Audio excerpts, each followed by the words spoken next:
Can continue reading. Can continue reading the mini oven. Mini oven. Bread maker. Magbabasa din ako if I have time.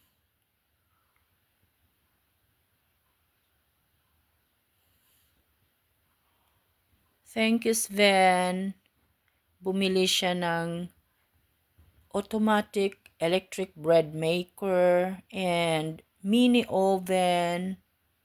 Malamig kasi sa kitchen room kaya wala akong hilig mag-bake sa loob ng kitchen room. So, mini oven ang ginagamit namin sa loob ng living room. Kakatamad magluto pag malamig. Okay, thank you for watching. If I have time after vacuum, so mag-read ako ng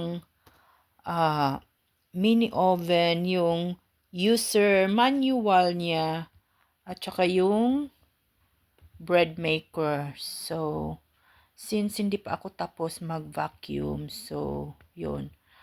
Tapos na yung break ko. Thank you for watching. Thumbs up naman dyan. Peace. God bless us.